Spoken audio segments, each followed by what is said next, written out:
Instula. Halo Sobat BK, welcome back to Instula atau Info Studi Lanjut. Topik yang akan kita bahas kali ini yaitu keunggulan dan kelemahan dari pilihan studi lanjutan SMA, SMK, dan MA. Simak dengan baik agar kalian dapat mempertimbangkan pilihan studi lanjut dengan bijak.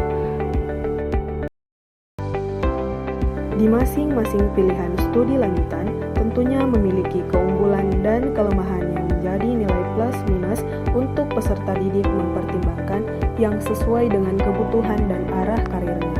Apa sih keunggulan dan kelemahan dari SMA, SMK, dan MA? Nah, adapun yang menjadi keunggulan dari SMA, yaitu 1. Menyediakan pendidikan umum.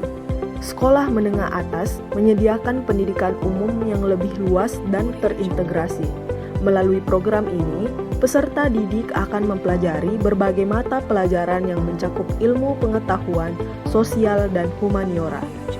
Kedua, menyediakan fasilitas yang lengkap. Sebagian besar SMA memiliki fasilitas yang lebih lengkap seperti laboratorium, perpustakaan, dan ruang olahraga. Ketiga, memiliki sistem pendidikan yang terstruktur. Sekolah menengah atas memiliki sistem pendidikan yang terstruktur dan terorganisir dengan baik. Kurikulum yang disusun oleh pemerintah juga menjamin bahwa peserta didik akan menerima pendidikan yang standar dan seimbang. Namun, adapun yang menjadi kelemahan dari SMA, yaitu 1. Kompetisi yang ketat. Sekolah menengah atas seringkali dianggap sebagai jenjang pendidikan yang paling kompetitif. Peserta didik akan bersaing dengan yang lain yang memiliki kemampuan yang sama atau bahkan yang lebih baik. Kedua, kurangnya kesiapan dalam menyongsong dunia kerja. Sekolah menengah atas lebih menekankan pada pendidikan umum daripada keterampilan praktis. Oleh karena itu, peserta didik perlu melakukan pelatihan tambahan untuk memperoleh keterampilan yang dibutuhkan dalam pekerjaan yang diinginkan kelak. Selanjutnya, adapun yang menjadi keunggulan dari SMK, yaitu 1. Menyediakan pendidikan yang lebih praktis. SMK menawarkan pendidikan yang lebih praktis dan terfokus pada keterampilan. Peserta didik akan mempelajari keterampilan yang dibutuhkan dalam dunia kerja seperti memasak, menjahit, atau memperbaiki mesin. Kedua, menyediakan peluang kerja yang lebih luas. SMK memiliki hubungan yang lebih erat dengan dunia industri.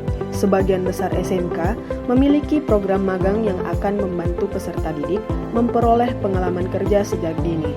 Hal ini tentu akan membuat peserta didik lebih mudah dalam mencari pekerjaan setelah lulus dari SMK. Ketiga, memiliki sistem pendidikan yang terstruktur. Sekolah menengah atas memiliki sistem pendidikan yang terstruktur dan terorganisir dengan baik. Kurikulum yang disusun oleh pemerintah juga menjamin bahwa peserta didik akan menerima pendidikan yang standar dan seimbang. Adapun yang menjadi kelemahan dari SMK, yaitu 1. Kurangnya pendidikan umum. Sekolah menengah kejuruan lebih menekankan pada keterampilan praktis dan kurang pada pendidikan umum. Hal ini bisa membuat peserta didik kurang siap dalam meneruskan ke jenjang perguruan tinggi. Kedua, kurangnya fasilitas. Sebagian besar SMK memiliki fasilitas yang lebih terbatas dibandingkan dengan SMA. Hal ini bisa membuat peserta didik kurang leluasa dalam mengeksplorasi minat dan bakatnya. Adapun yang menjadi keunggulan dari MA, yaitu 1. Kurikulum yang khusus memfokuskan pada pendidikan agama, sehingga peserta didik akan lebih mengerti dan memahami ajaran agama Islam dengan lebih mendalam. Kedua, kegiatan belajar mengajar yang lebih intensif, karena jumlah peserta didik dalam kelas biasanya lebih sedikit dibandingkan dengan sekolah umum. Ketiga, lingkungan belajar yang kondusif, sopan, santun, dan tidak terdapat tindakan kekerasan. Keempat, pembentukan akhlak yang baik, sehingga peserta didik akan terbiasa berpikir dan bertindak sesuai dengan ajaran agama Islam. Kelima, banyaknya kegiatan ekstrakurikuler yang terkait dengan agama, seperti kegiatan dakwah, kegiatan membaca Al-Quran, dan lain-lain sebagainya. Keenam, adanya dukungan dari orang tua dan masyarakat yang lebih besar. Karena sebagian besar orang tua yang memasukkan anak-anak mereka ke madrasah memang memiliki tujuan agar anak-anak tersebut memahami ajaran agama Islam dengan lebih baik. Namun, ada pun yang menjadi kelemahan dari MA, yaitu lebih menyita waktu. Peserta didik yang memutuskan sekolah di madrasah aliyah harus siap pergi dari pagi dan pulang sore. Pasalnya, selain mendapatkan pendidikan formal, peserta didik juga akan diberikan mata pelajaran tambahan mengenai ajaran agama Islam. Kemudian, waktu bermain juga lebih sedikit. Nah, itu tadi informasi mengenai keunggulan dan kelemahan dari masing-masing jenjang SMA, SMK, dan MA.